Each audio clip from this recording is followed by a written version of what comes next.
many of you listeners know, Ryan and I are huge advocates of doing it yourself, especially when it comes to making food. Ryan is currently in the backcountry right now, and he's basically surviving on mostly freeze-dried food that he has made himself over the last year. We have partnered with Harvest Right freeze dryers, and really they are in the industry.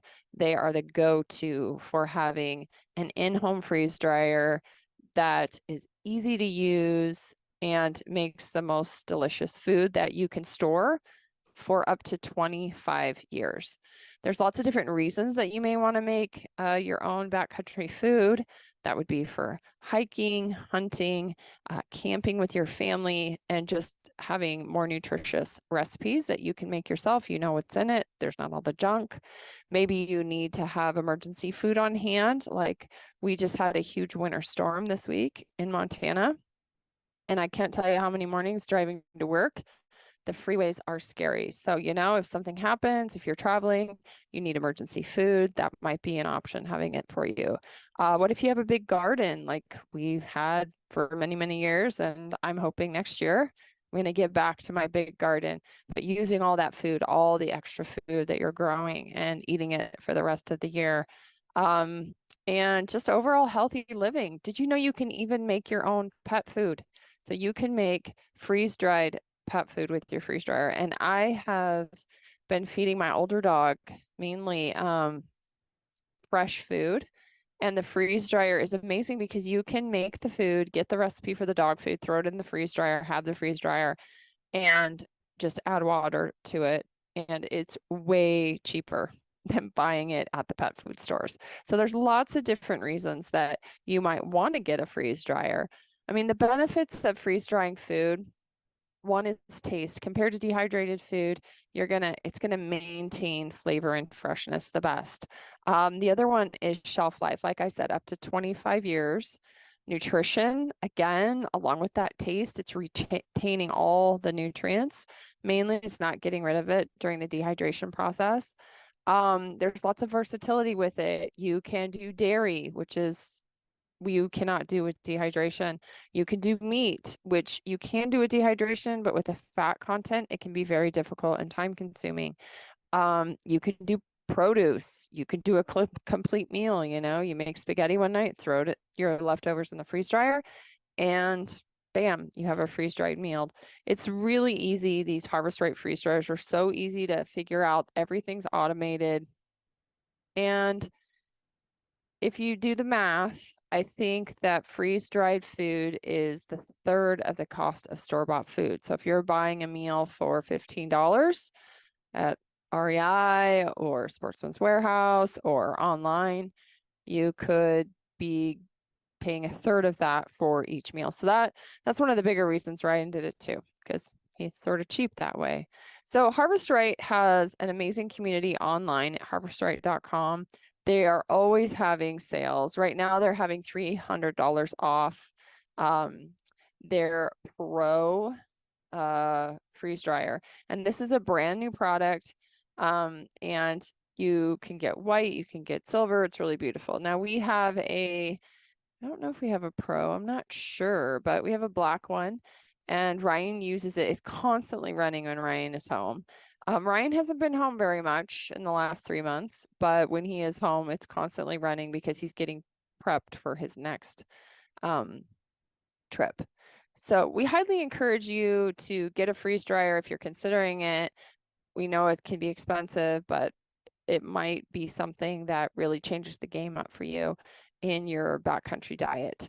You can go to the show notes here on this podcast. You can also go to our website at stealthyhunter.com/partners. And there you can link through. If you use that link, you support the podcast. Any of those links support the podcast, and you will get a discount on your freeze dryer. But harvestright.com, great place to get your freeze dryer, great place to get started on making your own food. We highly support them. And thank you for supporting this podcast by shopping at Harvest Right.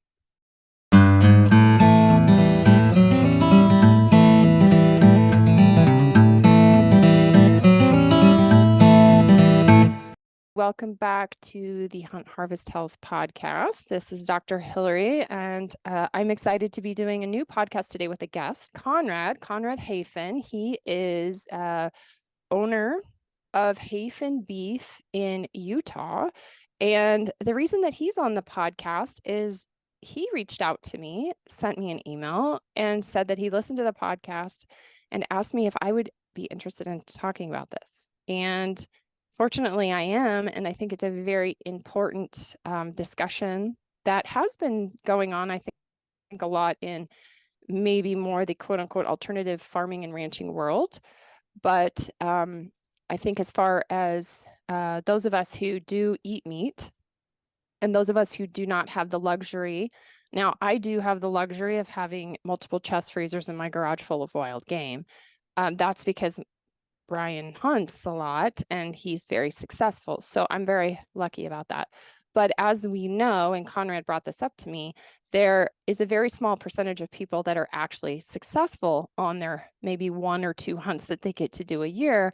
And so having the option of meat that is, I guess, healthy for us and also healthy for the environment, that is something that is really important and something that we should point out here. So Konrad, welcome to the podcast. Thanks. Yeah, thanks for having me on today. It's good to be here. Yeah, so I did a little bit of an intro there on you, and obviously I don't know you very well. We've chatted through email, and I've read up on your website. Your website, if people want to go to, they want to follow along with this, is Hafen. It's Hafen beef.com, hafenbeef.com. And we're going to talk more about the stuff that's on this website, what you do, that kind of thing. But that people can go there and look at what you guys are all about. But why don't you just tell me more about yourself and with our audience?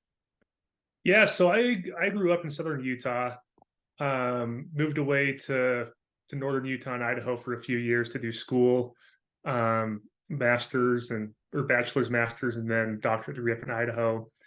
And ended up moving back just a couple months ago, largely because of the ranch.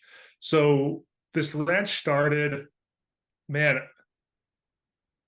kind of somewhere between 50 and 100 years ago. It's kind of a little bit vague, but my great grandfather ranched down in southern Utah, ranched, farmed, had orchards, and then my grandpa and his brothers ended up buying land and splitting land between themselves out in this place just a little bit north of St. George area where our ranch is. And they used that as summer range for their cattle. And my grandpa ran a cow-calf operation. So what that entails is you basically own the female cows, own some bulls. Those female cows have calves every year, and then you sell the calves. And those calves generally get sold to, larger feed operations, some of the big meat packers who then raise those cows and then make a profit when they sell the meat. And so that's the way that operation worked. And then my grandpa passed away, it's been about 15 years ago now. So probably for the last 20 years, he didn't do much on the ranch. And we ended up just leasing the land out to someone else's cow-calf operation. And that's been going on, like I said, for probably about 20 years, where, they just pay a per head fee to use our grass. Basically, we irrigate, we maintain fences, and they have their cattle out there. And my brother and I, so my brother Paul, he's the co-owner of Hafen Beef. This actually happened on an elk hunting trip just over a year ago. He came to Idaho to hunt archery elk with me, and we had a 6-hour drive. And we started talking about the ranch and what we hoped it would be, where we hoped our place in it could be. And we realized, we're just not making a lot of money. We have about 100 acres and we make, less than $10,000 a year from the lease. We thought, man, we should be able to make a little more money on this for how much work we put into it. And so we started kind of thinking of ways we could do this. And our big motivation behind this is, man, we love to hunt. We love the outdoors. We love wide open spaces. And I think a lot of people can relate in the context of the last few years in the housing market that a lot of these open spaces, especially out west, are just getting bought up. People love the beauty. They love the area, and they should. It's great.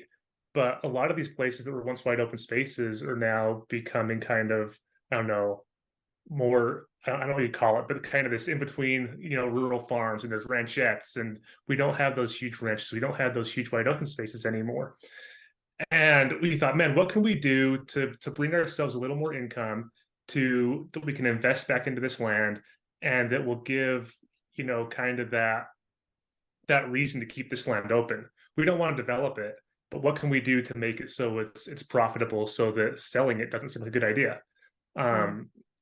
And so that's kind of what got us started. And we found that as we talked about this and researched it, to us the best way to do this was to just sell beef direct to consumer, direct to customers, to people who wanted a quality premium product, that supported natural lands and supported land conservation. And so that's kind of what got us to this point in the last year.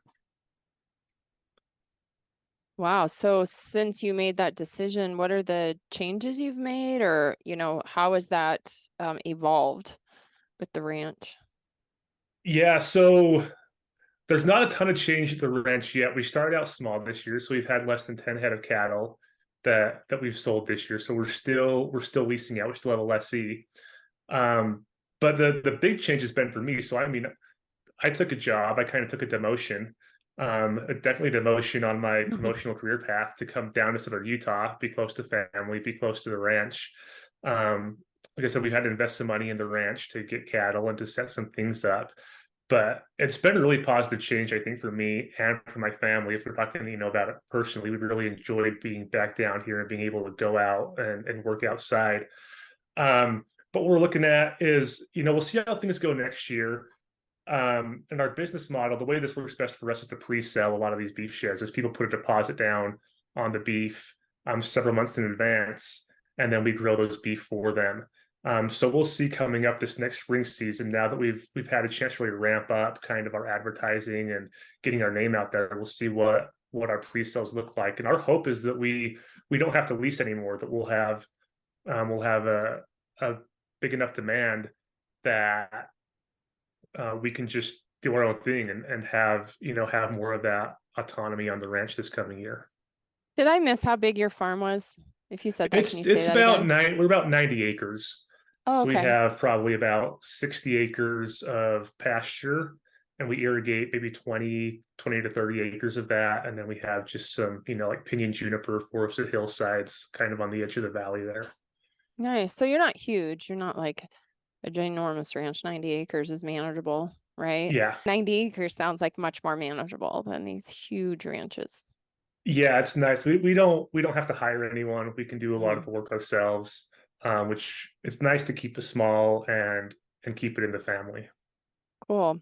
So before we get into the beef itself, I think it'd be great if you could just explain a little bit, kind of define for you guys what regenerative means. I think when we talk about this is kind of a word that's put out there, but maybe a lot of people don't actually understand what's being regenerated. How is this beef different than like the conventional beef model, and and then also maybe what is the beef market like in the United States right now? What does that look like? Where are most people buying how is their beef raised, I guess is the question. Right. Yeah. So regenerative, and it's an interesting word, especially like with agriculture and farming, because it can mean a lot of different things, and it's kind of become all the rage. And so now people are trying to say they're regenerative just to kind of get that label associated with what they do. And I take a really practical approach to this. I don't get too technical into things. For me, regenerative is just managing your land in a way that doesn't require external inputs to make it profitable. And so, for example, like with cattle, we grow grass. We graze the cattle on the grass. If we do it sustainably, the grass will grow back the next year, and the next year, and the next year. It will keep coming back. And we'll have good grass for those cattle, for as long as we do good management. If we have poor management, for example, if we put way too many cattle on the land for way too long of a time and they graze it too hard, we're going to start deteriorating the soil. And the way that can happen is if you graze off all the grass, there's no organic matter to go back into the soil.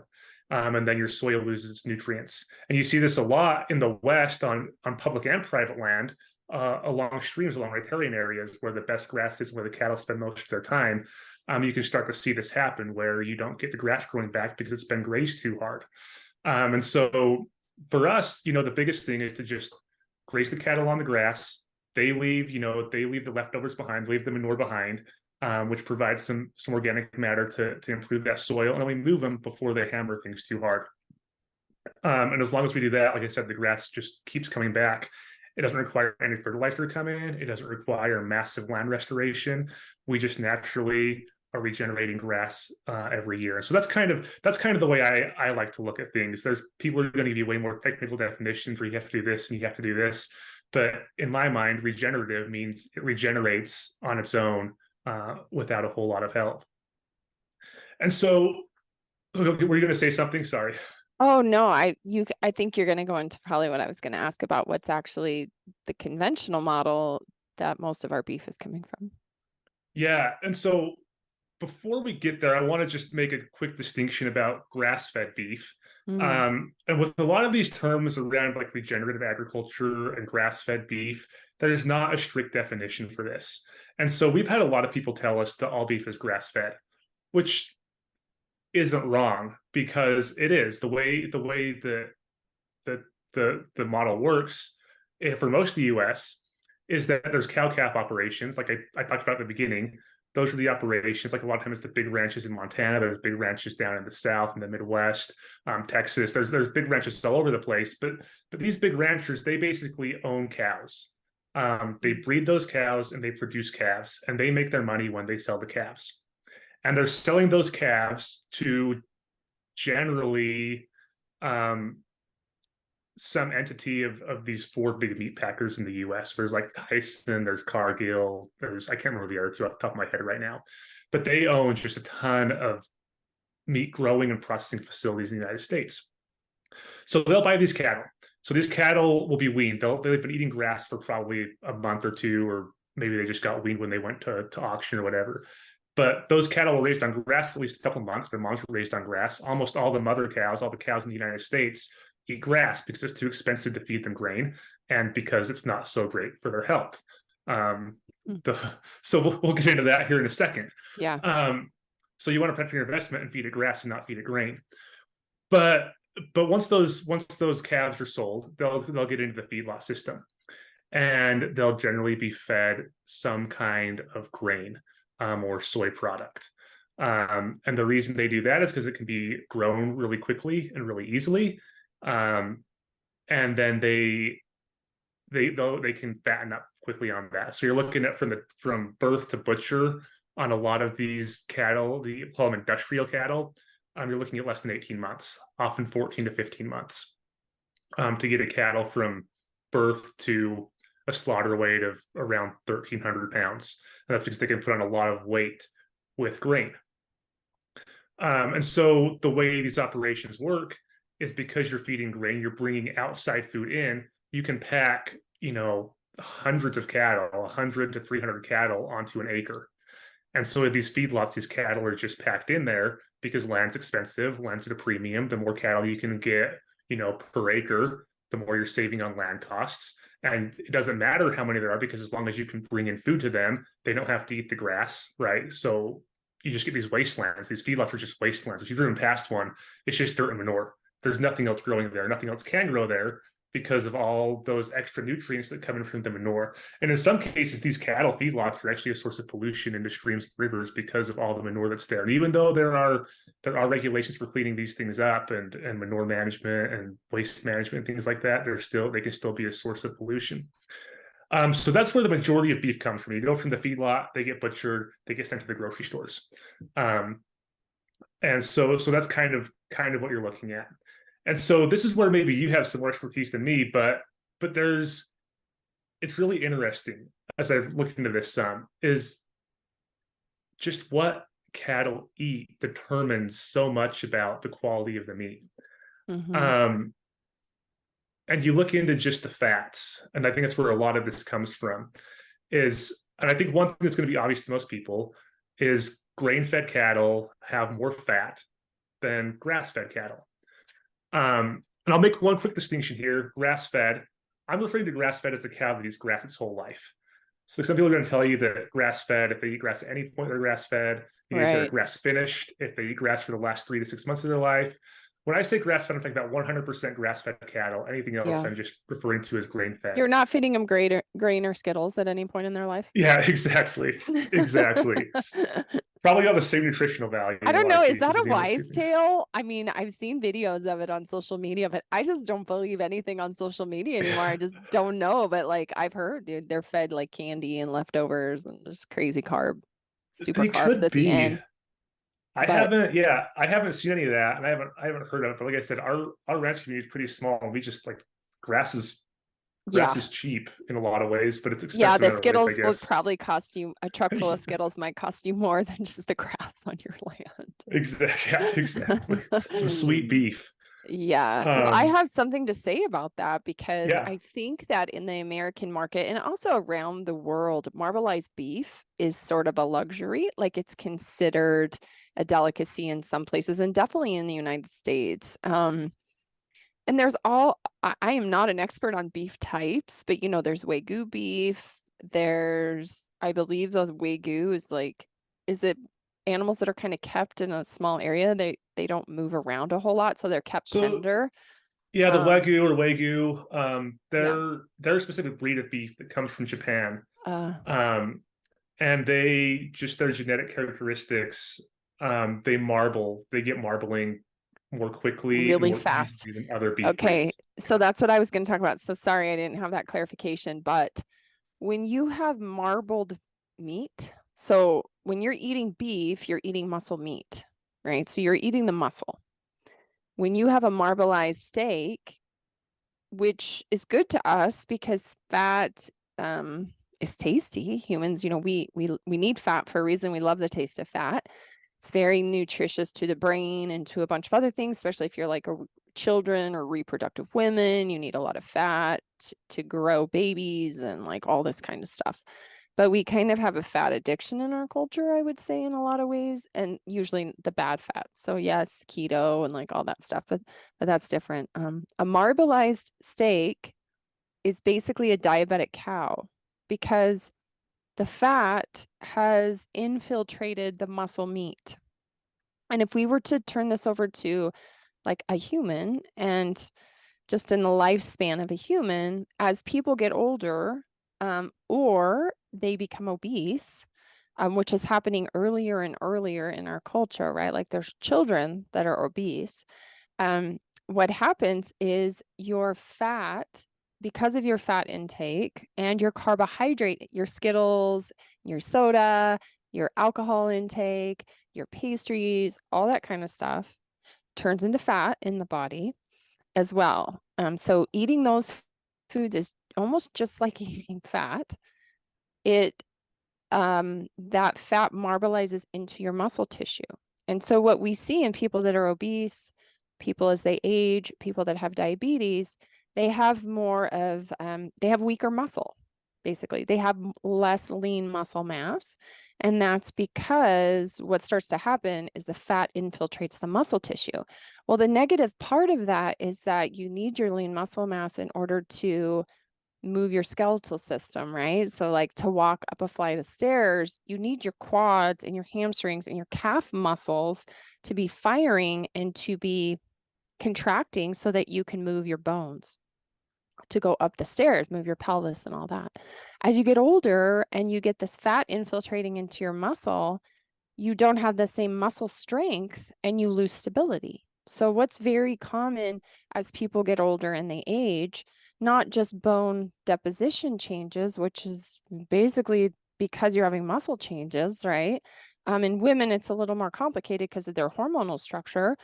But if you get older, especially if you're older and heavier and you have more fat infiltrating your muscle, you're going to fall more. And then what happens when you fall? You like break a hip. And then if you break a hip, that's hard to come back from, especially like when older women and men that fall and break a hip. That could be the end of their life, basically, based on recovery, right?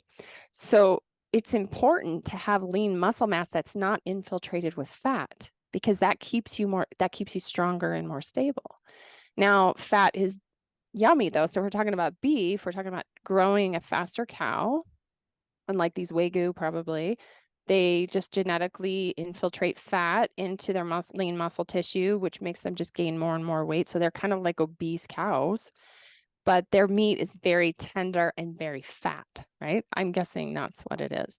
So I tell people when I just tell people it's not bad that you're eating beef, but you probably want to be careful of the type of beef you're eating. And if it's full and infiltrated of fat in it, you're really just eating a diabetic cow. Yeah. Well, Tell me if I'm wrong there. no, you know more about this part of it than I do. So that's a great insight to have. And the one thing that I've noticed, I've looked into this, and take what I say here with a little bit of a grain of salt, because, and I'll say why, and that's because scientific knowledge is built up, one specific study at a time over many, many years. Mm-hmm. And it takes a lot of time for someone to know what's, the base of that scientific evidence. And so I've been reading a lot of the primary sources on this, but I have been doing it for a year, not for 10 or 15 or 20 years. So my knowledge will be somewhat limited. But I can tell you kind of what I've gained from a lot of these studies. And feel free to chime in here, Hillary, because you know a lot of this metabolic and fat composition stuff way better than me. But we can break these fats down into kind of two basic categories. You have like omega-6s, which can be inflammatory, and omega-3s, which are heart healthy. And if you look at grain-fed cattle, there might be a ratio of 20 to 1 for omega-6s. So you basically have 20 times more omega-6 fats in grain-fed beef than omega-3 fats. In grass-fed beef, you're looking at more like 2 to 1. So you have twice as many omega-6s to omega-3s, which is a huge, huge, huge difference. Yeah, it's huge, but if you look at the actual human consumption of omegas, like you said, in the population, that's the norm, about 20 to 1. So if you've got a cow, if you're feeding people cows that are 20 to 1, and you wonder why the population is 20 to 1. Now, of course, there's tons of other foods with high omega-6s that we eat in our diet, right? Like nuts and seeds and vegetable oils, which everybody should try to avoid like the plague. I mean, but those are all really high in omega-6, and they've infiltrated, quote unquote, the food supply. And then you're eating cows who are eating a 20 to 1, and that's what you're eating. So I don't feel like it's rocket science to figure this situation out. It's like the old adage of you are what you eat. And if you're eating a cow that's a 21 omega-6 to omega-3 ratio, then likely that's what you're going to experience. And of course, that correlates, we know with the research, that omega-6 excessive consumption. Now, omega-6s are healthy, you need them, but this is where balance comes in. And I think that the dietary situation that we have in our culture right now is so unbalanced.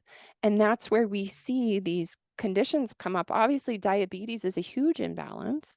Cardiovascular disease is really common.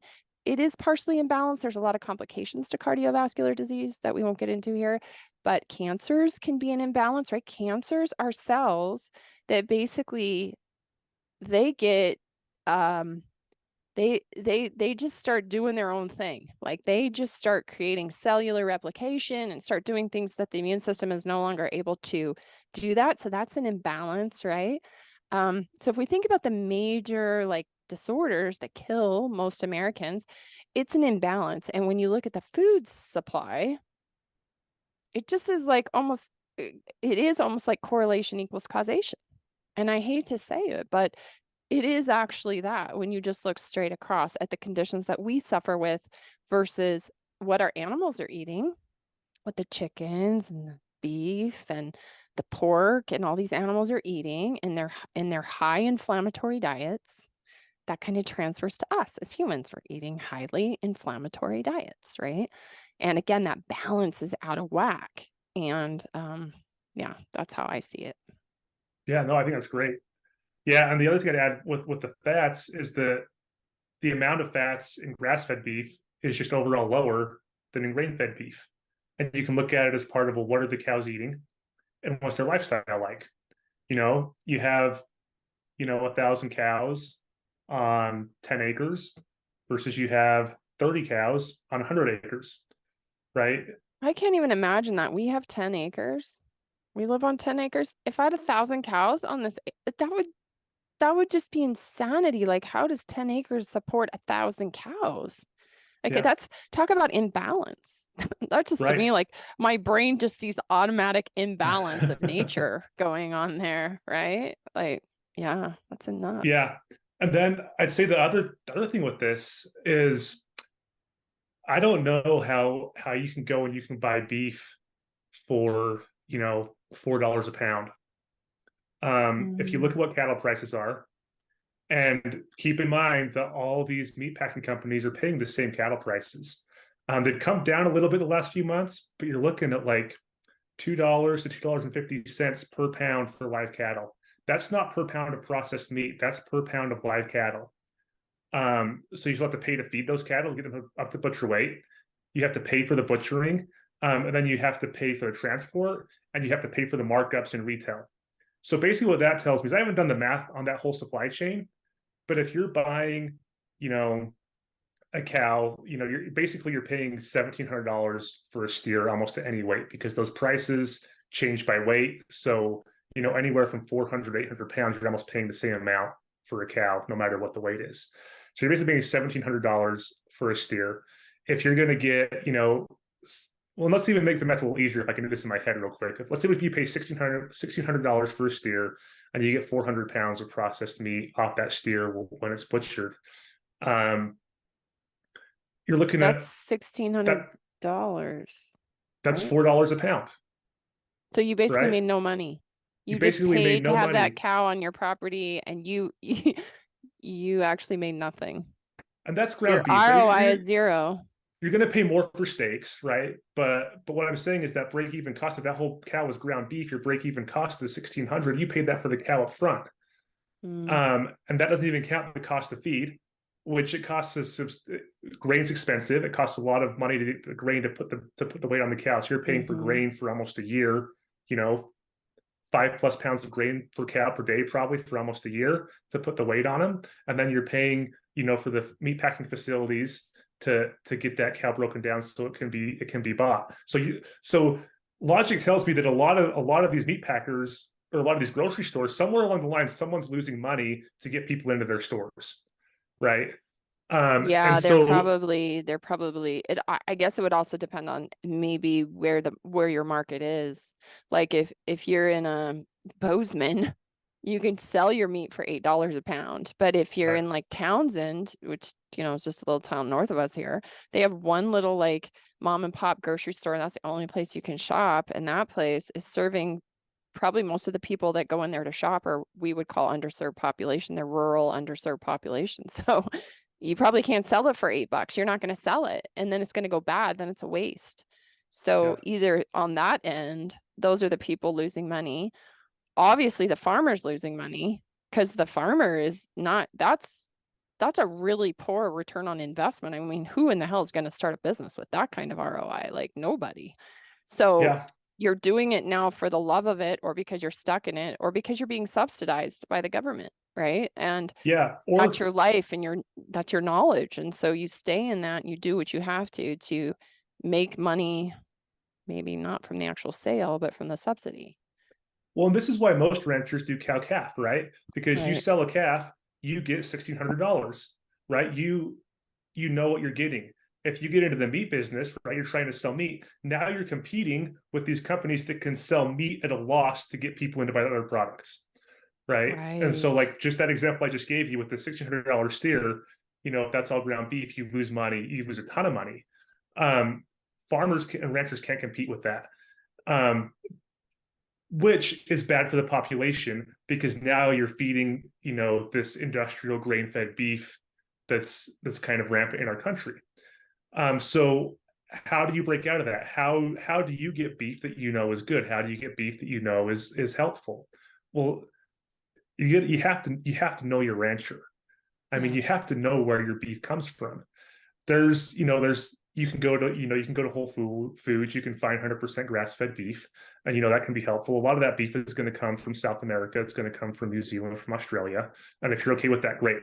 Like I also want to make a point. Like there's a need for affordable food in this country because there are people who can't afford Right. anything else. Yeah, for And sure. food's important. So if that's what you can afford, I don't want you to feel like I'm saying you have to buy our beef. Like do what's right for your situation. But if you are looking for something that's higher quality and you don't know where to find it, hopefully this can help you consider some of those things to make a decision on where you can get that. Well, I feel I guess my idealistic viewpoint, not my realistic viewpoint, is that it's just unfortunate that in this day and time, we cannot be, with the amount of land that we do have in the United States, at least, that we couldn't be creating this type of agriculture so that people in this country every single person could be eating healthy and affording it. It seems like we have that ability as far as land, as far as knowledge, as far as science, as far as like ranchers that would probably be willing to do it if the government was supporting that type of ranching. But my realistic brain is saying, we need the cheapest we can get and get the top dollar for the cheapest we can get, and we're just going to feed our population what's most affordable.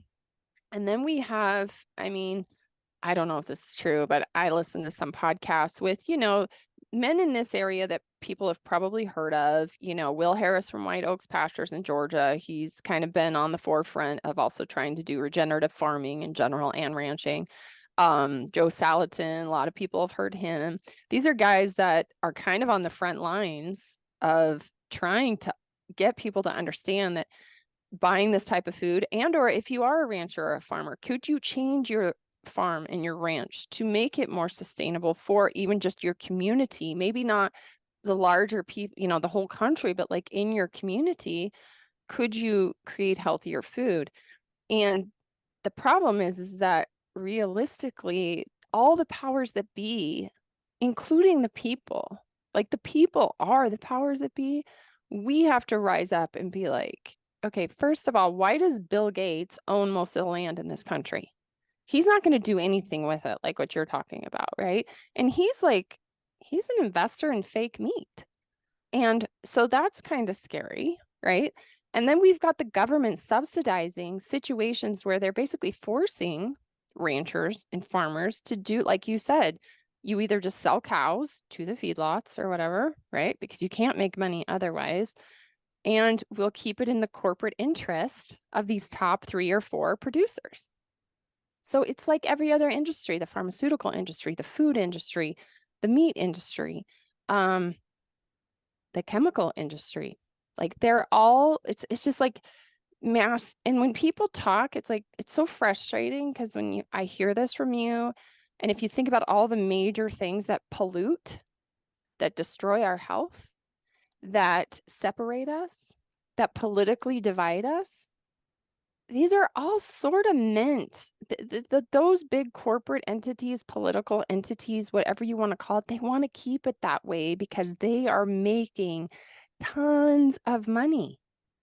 The bottom line is money. And so we have the capacity. I just feel like we have the capacity in the United States to make sure that everybody, whether you're in a food desert or not, is getting access to these foods.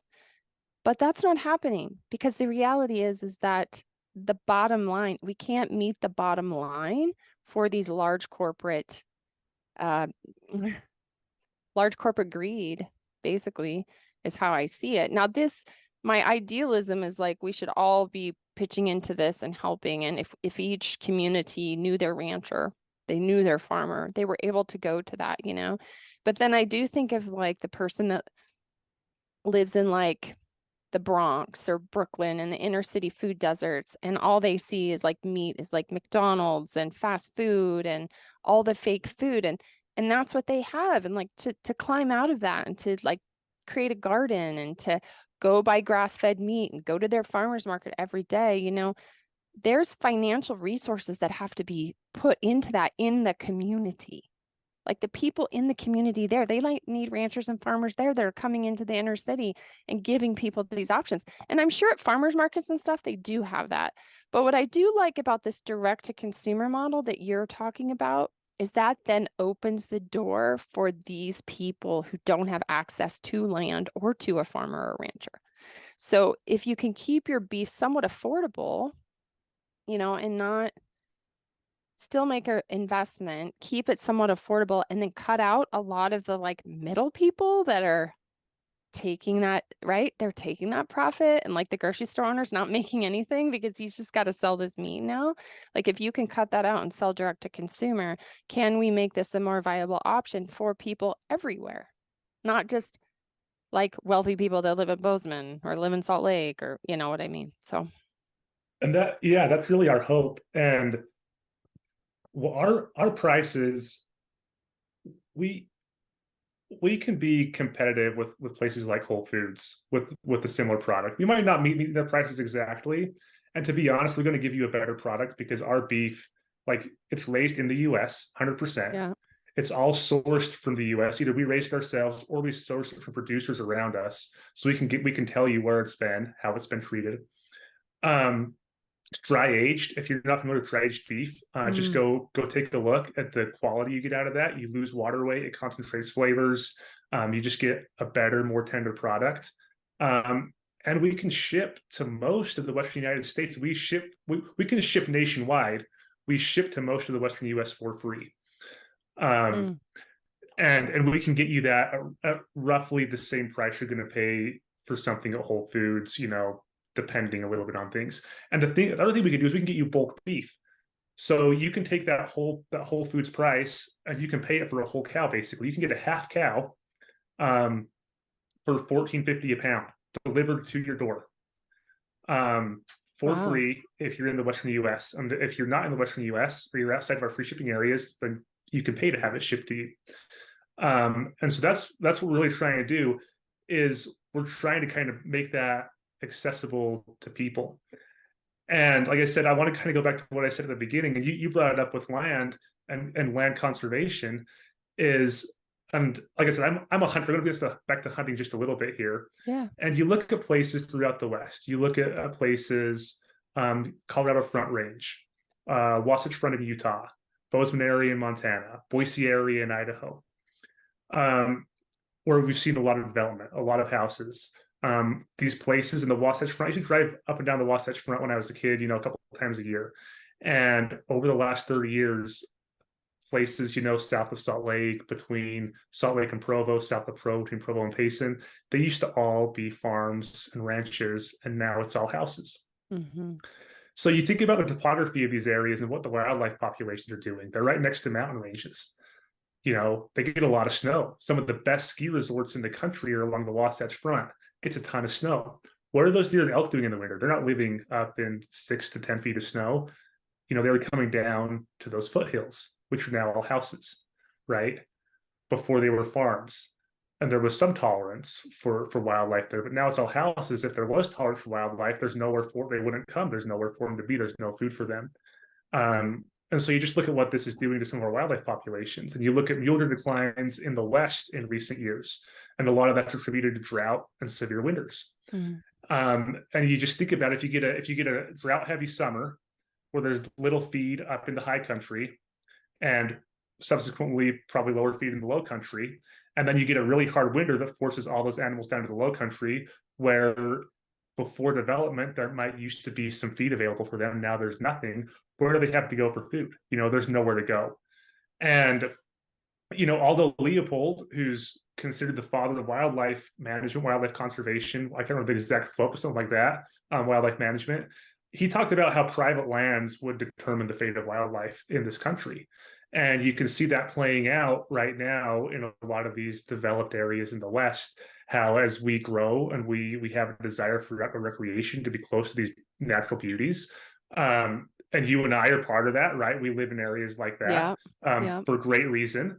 But we just really have to consider how those decisions are affecting one, the wildlife and the land, and two, how that impacts the food landscape in our country as far as far as industrial or domestic meats.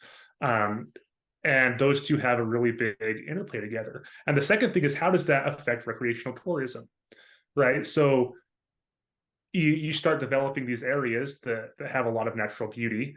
And now in a lot of places, the only thing that has any natural beauty left are the federally owned lands. Anything that was privately owned has been bought up and developed. And that's going to have an impact on tourism as you force more and more people into these smaller areas. They become more crowded, and you have other impacts on the land there. And so that's just considering all these things. This is part of why, like I said, a huge motivation for us is to keep the land as natural as possible. Now, we're not talking, we have to make a profit on this land still. Otherwise, it's going to get sold eventually.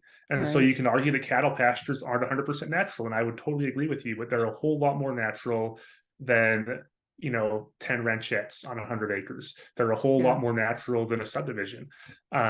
We still have deer come down. We have coyotes in our fields. We have snakes. We have, rodents. We have willows in the riparian areas. We still have a natural stream there.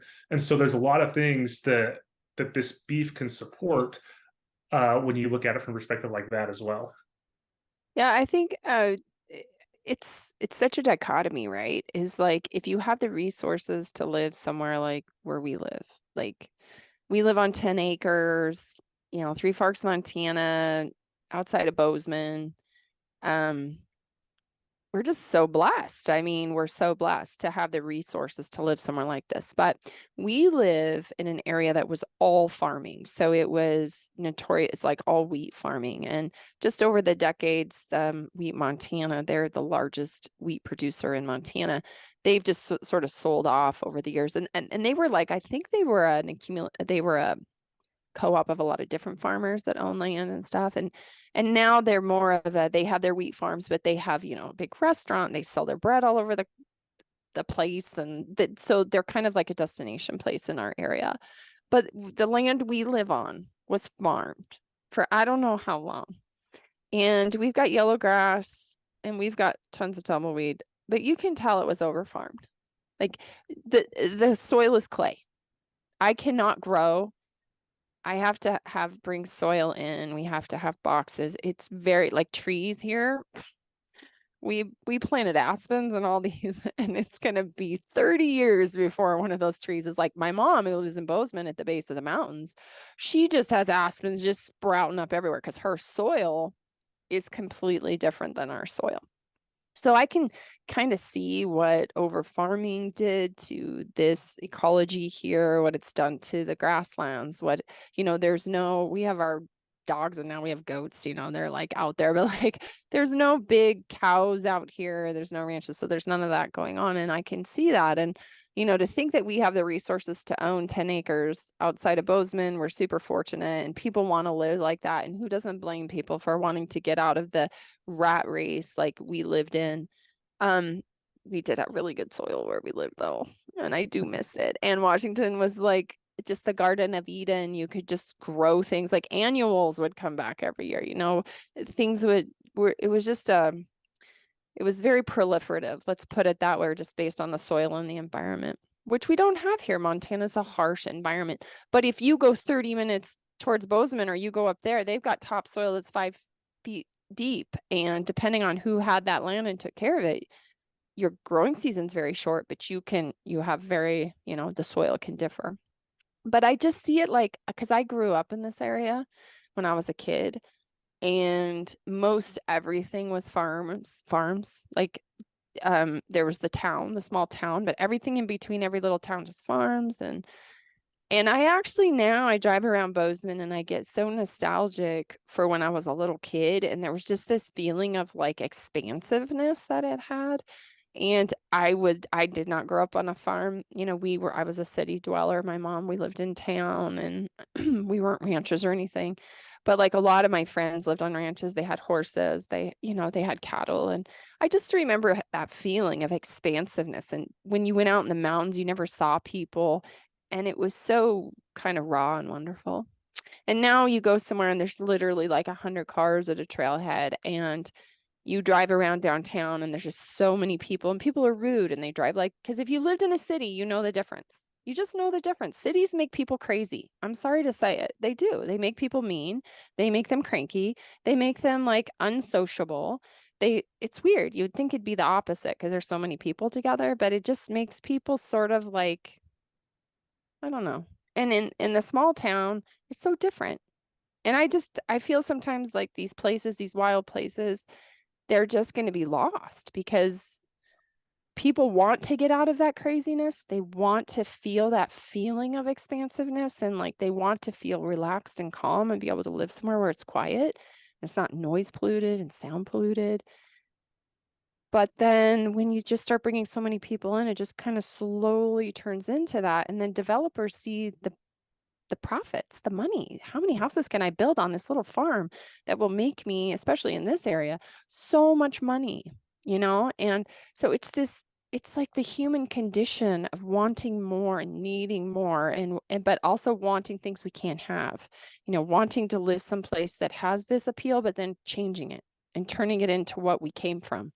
And I guess it's like that all over the world, but the beauty about America, North America, I think, having traveled around the world, is that we do have so much vastness. We have so much land, especially in this middle part, that we could be utilizing to benefit our population and to be feeding our population like amazing food. People don't need to be sick in this country. I don't understand why it is like this. And I guess it goes back to greed.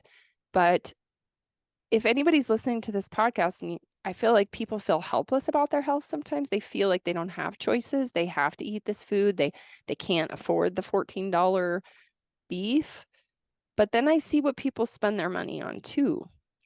Like you probably could afford that healthy food if you sacrifice some other things that aren't very healthy for you, you know? And I think that's the hardest thing. So what I love is like having a place like you have, also doing education for people. You know, this may be something for you guys in the future, bringing these future farmers out, bringing these kids. That's what I love about hunting and fishing in the community. And I think it gets such a bad rap in the society at large, hunting, because there is this aspect of dying.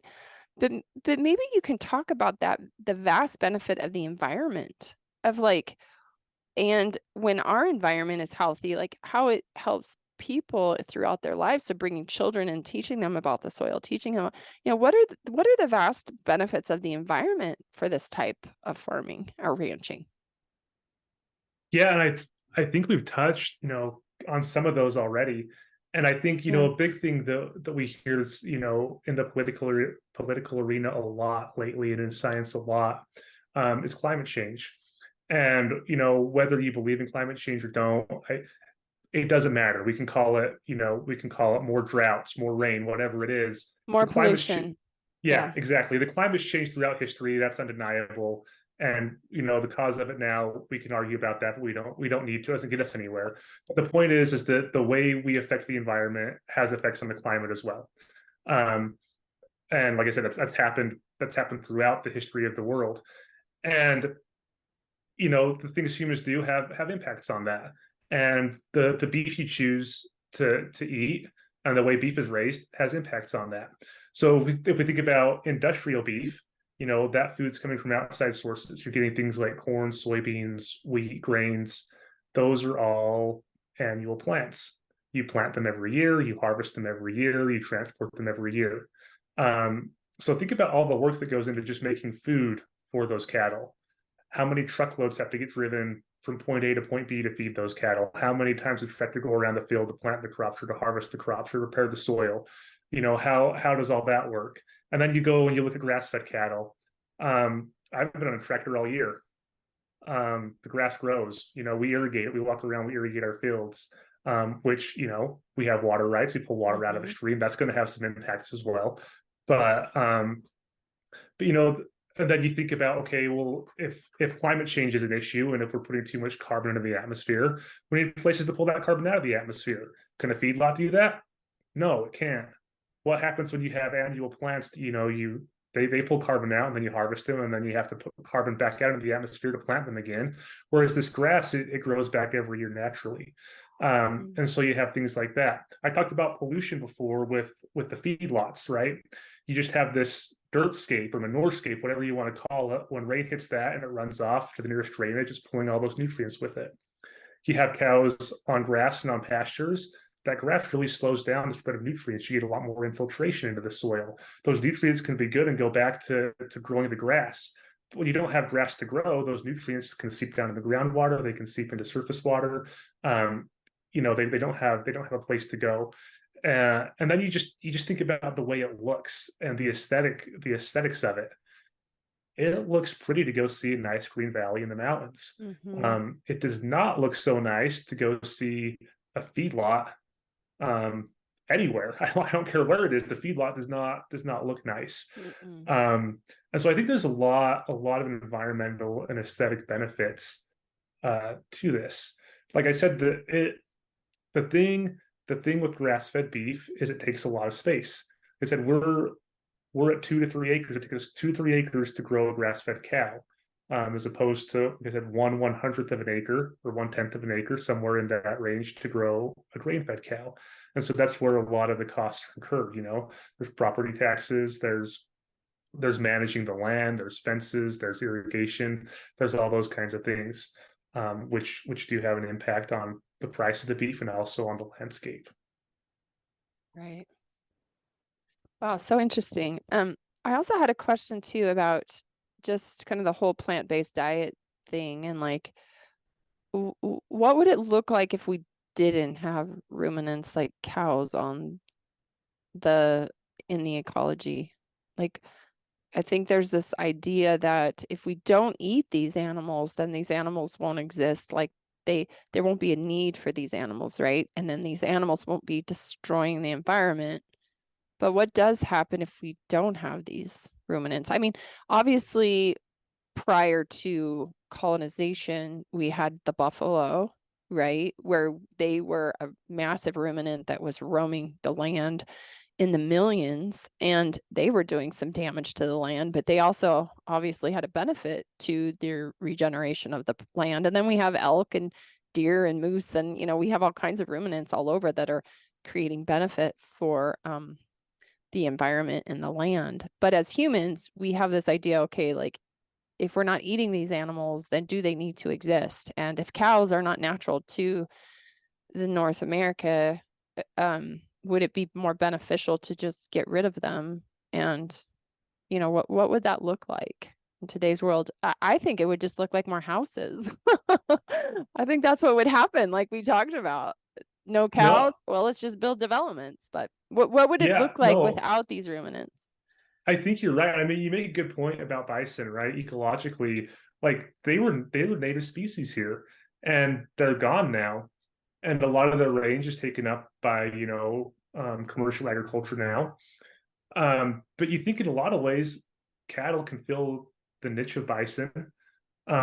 And you look at that. I mean, you just look at it in general, and we can think about it kind of as disturbance, right? Those bison that come in, they Mm-hmm. graze an area, it's a disturbance. They also put things back in. They put the manure back in. They turn the soil up. They can push seeds into the ground. There can be a whole lot of different things that they do. And I want to. It's just so we think things would go back to the way they were, but they never can. There's been so much development and so many changes to land that are just irreversible. Will take decades to centuries to millennia to reverse. The Right. changes we've made are so substantial that we just can't go back to the way things were. One really interesting thing that I read a couple weeks ago is if you live in the West, you're probably somewhat familiar with cheatgrass.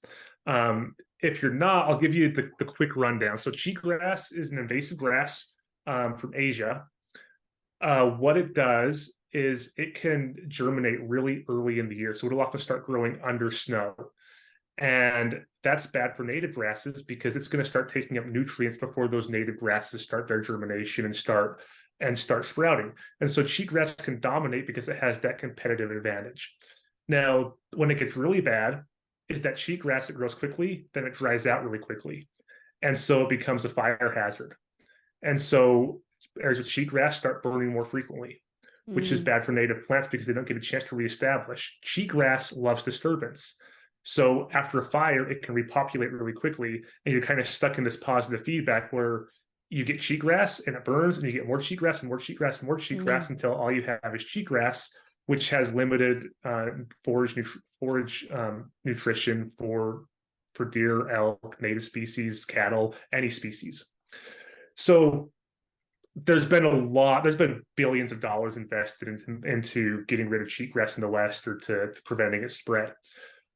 A somewhat recent study found that cattle grazing in the fall reduces the cheatgrass seed bank and can help keep it at bay in a lot of areas.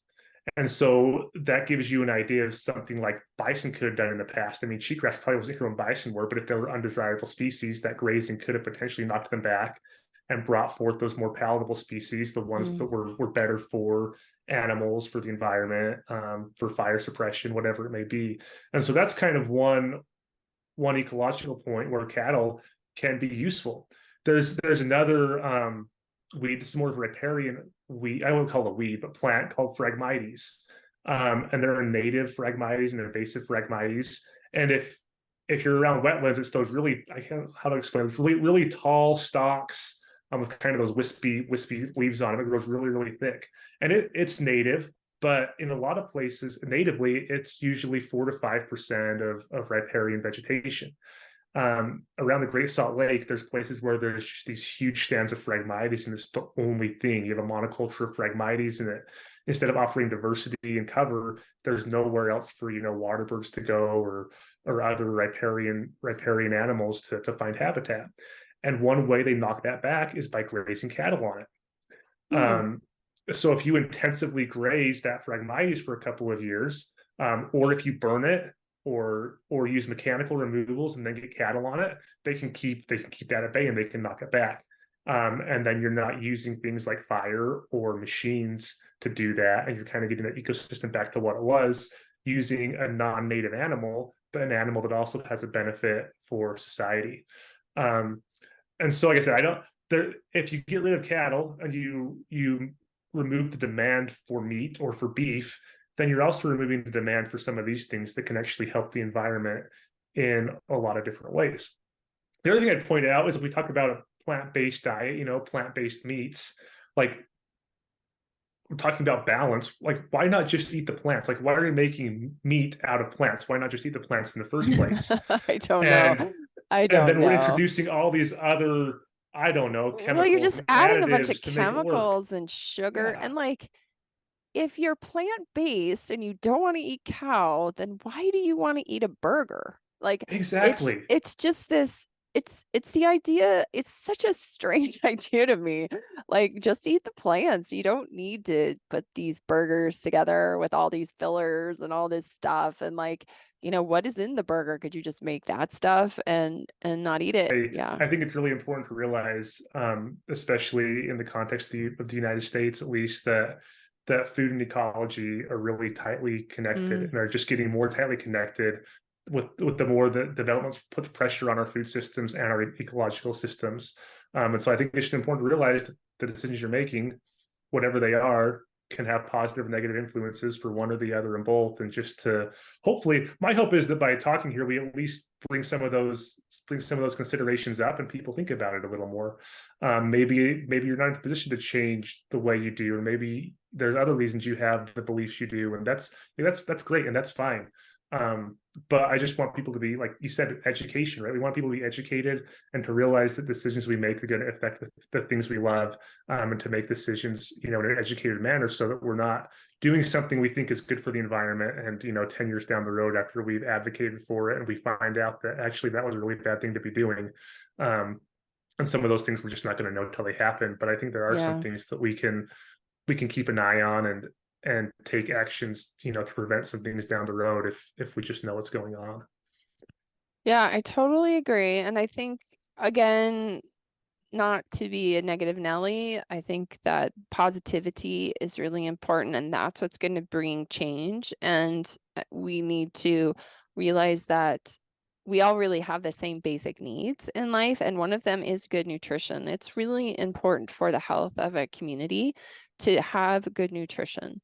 And when you see communities that are really struggling, and people in general, even in your family unit, you know, if you have your nuclear family, everybody's got somebody in their nuclear family who may be struggling, either physically, emotionally, mentally. And kind of where I always start with people is like, what is the life of the food you're eating? Like, where, you know, where is the food coming from, and how nutritious is it for you? And that can also help to go so far in improving all these different states of health in our body. And then I think when you have communities that are healthier that way, then that just kind of reverberates out into the bigger thing of like creating more balance um, in our communities. And I think the U.S. is a struggle because the U.S. is such a big country, and we have so many vast different types of people and so many vast different types of cultures in this country, and even environments, right? Like the environments just within the United States are insane. Because I can be sitting here in October, freezing cold, and go to Florida and like be laying in my bikini, and like go to California and be like, you know, it's so vastly different in this country. So I think, but everything really does start with nutrition. Everything. I mean, the moment a baby is born, what is the first thing they do? They eat. Eat They it. Yeah, eat milk. That is the foundational piece of your physical, mental, and emotional health is your diet. So tell me how people can get your beef, what that looks like for them. We did talk about the cost a little bit. It sounds really affordable. And then, yeah, like just share how people could get their pre-sale on that beef. Yeah, so go to hafenbeef.com. If you go to hafenbeef.com/sign up, one word, SIGNUP. If you sign up for email list at that specific link, you will get a discount code, good for a one-time discount. Our beef shares, so our bulk beef, those deposits are really seasonal. So we're out right now. We're delivering those deposits, or we're delivering the beef in November. It's middle of October, so in another month we're delivering those beeves, and we'll have deposits open up again for beef about a year from now. They'll open up about in March probably. So Okay. if you're on our email list, you'll get notifications about that. And you'll get probably some special incentives when we launch that as well. You will do some giveaways associated with our beef deposits, and then you'll get information just about the ranch, about what we're doing, about everything that's going on. Like I said, I like to learn about this stuff, so you'll probably get some rants from me about things we talked about on the podcast from now and then as I learn something new. But yeah, hafenbeef.com, the website, and the email list are kind of where we have all our information. That is so awesome. I just love talking to people that work really hard to change their world, change the world to do acts of service. Because I do see people in your situation at this point, you are doing this out of acts of service to help people, because this is really hard work. It's not like you said, it's not a huge money making effort. You are thinking forward, which a lot of people don't do, right? They're not thinking ahead to what the impacts are going to be. And so you and your brother, is that what you said? Yeah, my Or brother, you and your brother? my dad does a lot of the work too. Oh, so see, Um, your whole family and you guys yeah, are thinking forward. You're thinking ahead to your future generations, which is so, so, so important, especially a very, as far as acts of service, because we can just consume and consume and consume in our life right now, but we're not going to be here forever, and our ancestors who come after us, they're going to be left with what the ideas and all the things that we implement now. And so being able to look forward, um, it's commendable, really, because I was gonna say, I just want to add tell us one thing here why that don't you tell us what you do in your real life? well, just a minute. I want to Because add you one have thing a here to kind of doctorate? Did you say you have a yeah, doctorate? Okay. yeah. Go But ahead. let me Sorry. say one thing first. And so my grandpa owns some land down in St. George as well. So our ranch is a little ways north of St. George. And when Okay. I was really young, like I was probably 2 years old or something, maybe just a little older, he sold a huge chunk of land and kept part of it. and the Mm. land that he sold is now a golf course and multiple subdivisions. Oh, And I'm sure he had his reasons. He was getting old. He wanted to retire, wanted, financial security for his family. And I don't fault him for that, but I just look at that and I'm like, man, what could have been if this just wouldn't have been sold? If he would have just been able to keep this, what would things look like now? And there was another smaller portion of that land that was around till I was maybe 10 years old or so that had an orchard on it and a little bit of pasture. And I remember walking over there with him and crossing the creek and checking on the fruit trees in the pasture and things. And then he sold that as well. And I mean, it got a lot for an old man to manage, I think was a big part of it. His yeah. kids didn't have time to help with all that. And he was near retirement. So I understand why he did it, but just seeing what that turned into, like you said, looking forward, it makes me realize what things are going to turn into if we don't find a way to prevent it. And so that's what a lot of this comes back to, is how can we find a way to keep these things at least as they are and hopefully make them better. Yeah, Um, that's great. anyway, back to Yeah, the what I so do in real life. yeah. Yeah, so I do have a doctorate. My background's in so my bachelor's is in wildlife and fishery science. So I wanted to Mm, be a wildlife manager, and then I got into ecology for a master's degree and water resources for a doctorate degree. So I worked a lot with research in natural systems and geez. ecological systems and all that. So it kind of gives kind of a fun background with um, with the ranching. And my dad's a water rights attorney, so we always have some fun discussions about Yeah. property rights and water rights, versus ecology and all those kinds of things that just complicate. We get into that, it just complicates things even more than the economic side of things we talked about, and it gets into it's just a crazy system we have, but it's kind of fun to see it Wow. from multiple So angles. see, you have background in all this. This is like why you're so passionate about it, because you really spent also a lot of time and money to educate yourself to on these topics, you know? Um, and yeah, that's super commendable. Getting a doctorate is not easy. So um As you know what it's like, I'm sure. I know people are always like, "Do you want to go back to school?" I'm like, "Are you crazy?" No. I I know, I mean, I I like to know. learn what I want to learn. I do not want to go back to school for any amount. My student loans were, as of this year, I no longer have student loans, Oh, that's good. which I paid on for over 20 years. Oh man. So that is like, my idea now of college anymore is it's probably just a good idea to be really passionate about something that you do want to spend that much time and money on, because of the expense. Like the expense of college is so crazy now. I don't even know how people are doing it now. I mean, I graduated from my doctorate in 2007 and it was so expensive back then. I just can't, these kids must be getting out of school now with like twice the amount of debt that I had. And I had to pay on my loans for over 20 years. Yeah. And uh, I just, I just don't know how you ever get out. How would you ever get out of that cycle? So to me, I get a lot of questions about school. Do you recommend kids go to college or whatever? And I'm like, I think people should go to school when they've maybe lived a little life and they have some passion, or maybe you have that right when you're 18. You want to go, you're going to do it. But statistically, how many kids go to school at 18 and take those 4 years or those 8 years and then actually use that in their career? Like they may not.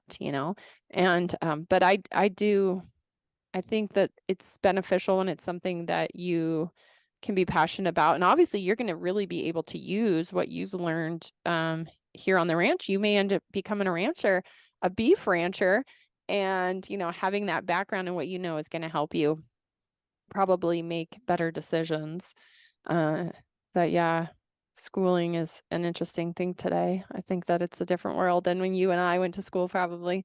Uh, Yeah, I was on a lot of research assistantships, so I didn't pay for any of my graduate school. Otherwise, wow, it that's wouldn't have great. been worth it. And that's resources. It's not worth it. You'll never make back the money you'd spend on school No. working for the government or things like that. So Yeah, I don't, like I said, it's an expensive endeavor, that or you got to have rich parents. So I tell my yeah, kids, they're like, should we go to college? I was like, get a scholarship. Yes. If you don't get a scholarship, no and figure out what you want to do, and then I will consider helping you pay for it. But like, I know what you're doing in college at 18, and it's not really caring about your major. So I don't really want to pay for that. You could go out in the world and get a job and have those experiences without me having to pay for it. So I don't Right. know. I'm a little biased on that now, probably because I've been through it, but it's a Well, different world today too. I mean, you can be so creative now. Like the yeah. things people are doing and making livings off of, they don't have any schooling. And I think we're going back to this apprentice style education. And this is how it used to be, right? It's still like this in a lot of the world where you kind of decide what you want to do. And then as you go into that, like you focus on that. You know, you don't have to take like 10 electives that literally have nothing to do, and you're never, you know, if you're going to be like a chemist, do you really need to be taking English literature? Like, give me a break. Like, you're never going to use that, you know? So I think that as the internet explodes, as it has exploded, it's created the ability for you to have any information you want. I don't even know how professors teach in today's world with the stuff that we have now, the access. I mean, just even Chat GPT. Are you kidding me? How do Yeah. it's so got to be so much for teachers today. But I feel like we could start going back to this like apprenticeship style model where people are going in, they're learning what really interests them. And they, I think the original idea was to have people be well-rounded. Like, it's good to have kids be well-rounded. So you shouldn't just learn chemistry, you should learn English literature, and you should also learn like accounting or like whatever. But now I think we're starting to see like, I feel like that's a money grab. That's just like, Yeah. oh, we're just going to take that money. And now people are starting to wake up to that. I think because we have so much information at our fingertips, you can really learn. I mean, geez, I could learn to play piano on YouTube if I wanted to. Oh yeah. Now, you know, so I do think it's a different day and age, but hopefully we're going to see people probably being even more genius in what they're good at. I think this newer generation, we're going to see that. We're going to see lots of very smart people going into areas that that interest them without having to have all the extra noise in the background. Um, but yeah, I think it's commendable going into ranching. And honestly, I think Ryan would probably do it if we didn't, you know, he'd have to be around. He wants to be in the mountains, like managing a bunch of cows on property. Like he just wants to be out in the mountains. So it's kind of where he goes. But anyways, so all right. Any last words of wisdom to leave with our listeners today? I think this was a great podcast. Man, yeah, yeah, thanks for having me on. I think I've imparted all the wisdom that I have and probably some I don't have, which may not be counted as wisdom. I don't know. um, I but impart all kinds of wisdom that nobody cares about. Let me tell you. it's just great to be on and talk about this. And like I said, I I really hope that if nothing else, this provides some awareness and or let you know where you can get some beef if you're looking for some quality beef. We're always open to any inquiries or any questions you might have. Um, yeah, and I appreciate you having me on and appreciate like you said, the balance. I appreciate the podcast for the balance you have that kind of Mm. incorporates a lot of the health, the harvest, and the hunting, right? Kind of all those things that we do in our lives that impact us and the world around us. Yeah, well, thank you for that. I'm glad you reached out. Sometimes that's just all it takes is just reaching out, you know. And great. Well, I hope everybody, hafenbeef.com, go there, get your beef for next year, get on the wait list. And like we love beef because we never get beef in our house. So I don't know. I might have to consider this myself as well. Man, I didn't eat beef partly because it was expensive and Yeah. partly because we had elk or deer or Yeah. bear or whatever in the freezer for a few years. And then we moved down here. I didn't hunt this year because I didn't want to pay for non-resident tags. And Uh, all I have had is beef. And I'm like, man, this is really good. I haven't had this in 4 or 5 years. Like, this is really good stuff. And so we actually bought a brisket from the store because it was on a really good slow. We just needed to try this. Like, we need to see what yeah. it's like. And I thought I wouldn't be able to tell a difference. To be honest, I thought it's just beef. Like, I'm not going to tell a difference. Great. There was a noticeable. It was noticeably bland. It just didn't have flavor. And I was like, whoa, this Yeah. grass fed beef. There's stuff to this, you know. Like, I mean, it's a good thing because that's what we're doing. But Yeah, Yeah, it's it's it's interesting. probably, the whole idea too is like, farm to table, like the process, like you said, all this unsustainable stuff that has to get the meat to a person's plate. Like just think it's the same thing like banana, they got to pick them when they're like super green to get them Yeah, to somebody when they're super yellow. And then it's like, is that even changing the nutritional quality of these bananas when you're picking them when they're super green, right? Like I feel like it's that kind of thing. Like the more relevant and close something is to you, like right, you got it right there. Just like when you eat your fresh elk or, something like yeah. that. We notice that in our house a ton. And this year at the summits, one of our summits, we had Ty Stubblefield. He quit his day job and everything and moved to Eastern Montana and bought a bunch of bison and has a bison ranch now, which again is a commendable endeavor because, man, it is a ton of work for not a lot of money. There's a dream there, there's a dream to change that. And he was nice enough to bring a buffalo that was going to be going to slaughter, and he brought her, and we harvested her at the summit, and Joel Turner broke her down in front of the whole group, to help guys understand how to do the gutless method, how to break it down, how to utilize it, get all the pieces out. That was very educational. And we use that meat at every meal for the rest of the guys made brats right there, fresh meat, made brats. We had burgers, we had steaks, we had stews. I made bone broth. We sawed the bones up and we made fresh bone broth. And that is so amazing to have that, literally that animal that was alive, and within hours to be making food out of that animal. And I just think that that is the appreciation for hunting, or for that a lot of people don't have. They don't understand that. They're just used to buying that meat in a grocery store. So they're so far removed from the experience of what that nutrition, that nutrition, that animal is bringing to them.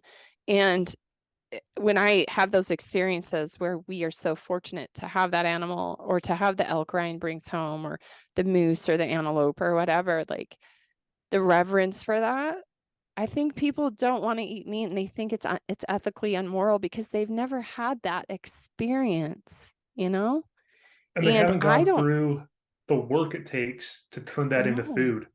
It's No.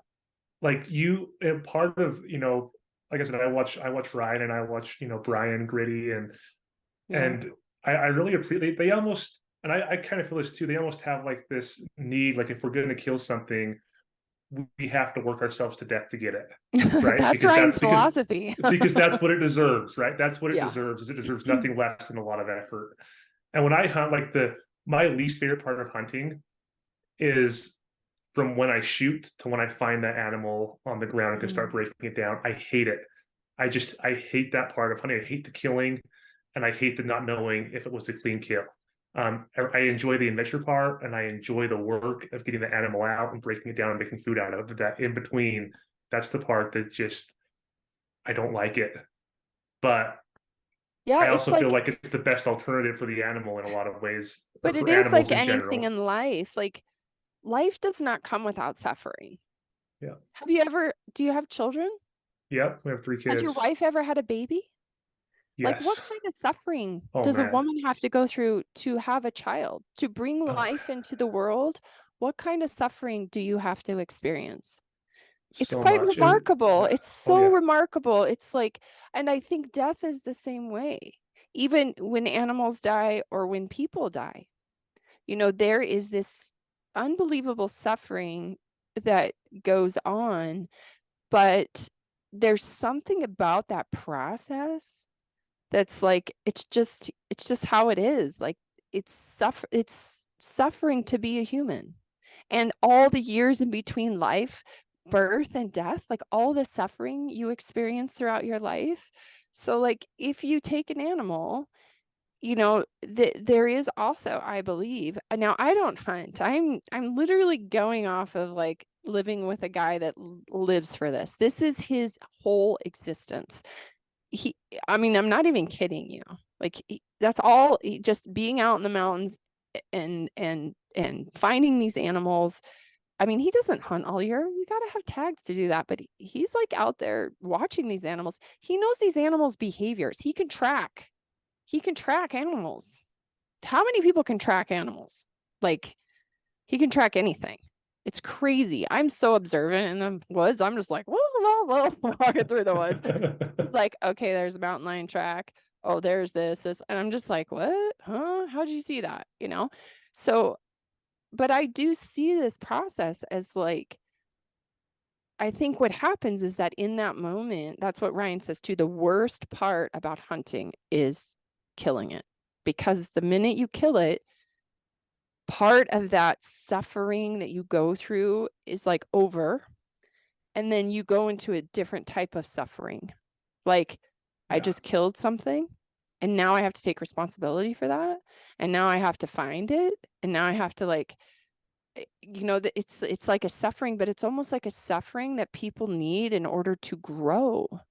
You know, it's like if you had a dog that you loved and your dog dies, you know, a lot of dogs end up having to go to the vet and dying by the vet. And that's horribly traumatic for a lot of people, but that's like the suffering that we go through as we're human beings. So I think if you have it within you to do the hunting, I think that if you don't have those feelings, something is wrong with you. Meaning, if you don't mentally and emotionally have that feeling of suffering where there's a dichotomy within you that's like pulling at like, was this right? Was this wrong? Am I gonna, you know, like, what do you do with that feeling and how do you respect the animal? It's like, if you don't have that, that's where something's disconnected to me. And this is where I don't think non-hunters understand, is that suffering is part of life. You can't avoid suffering. And as people, we eat just like the animals eat. You know, the wolf kills the elk. And, you know, like, things eat and they kill each other. And there's suffering, like horrible suffering. But I think in the end, it helps us to be, in a lot of ways, closer to our own mortality. It makes us realize that we too are animals, and we too, you know, this is the life cycle, you know. And I think it's really important to teach children that too, so they see, like, don't be afraid of the death. You know, the death is just a continuance. It's just the next phase of life, and whatever you believe, but it is a part of the life cycle. And the soil and the regeneration, all these things we were talking about, doesn't actually happen without death. Yeah. So I think you're right. I think that seems like it is. I remember when my daughter shot her first mule deer. You probably watched that film. I don't know if you watched that gritty film with Paley and her I think very I saw that one. hunt. And she laid in the wind for like an hour or two. I don't know. She was crying and it was so cold. And Ryan was like, don't shoot the deer till he stands up. And like, it was getting dark. We were like, the deer's not going to stand up. Like, oh my God. And that was brutal. That was like, what 12-year-old is just going to sit there and do that, you know? And then, but I remember when she shot it, and there was just like this look on her face that was like, she just matured in that moment. It was almost like a rite of passage, you know. That's another thing. Like, I don't think children have rites of passages anymore where they learn to suffer. They have a suffering event. I think girls have it more than boys do. Girls learn to suffer very young. But like that moment where she realized, like, she just did that. She made the decision to do that, because Ryan would be like, you don't have to do this. You don't have to do this. You make sure you only do it if you want, you know. He kept saying that to her. You don't have to stay here. You can get up if you want. We can leave. And she was just like, no, no. And it took her that hour probably to process what she was about to do. Yeah. And walking over to find that deer, I remember, like, because I was super emotional because it was the first time I'd actually been on a hunt.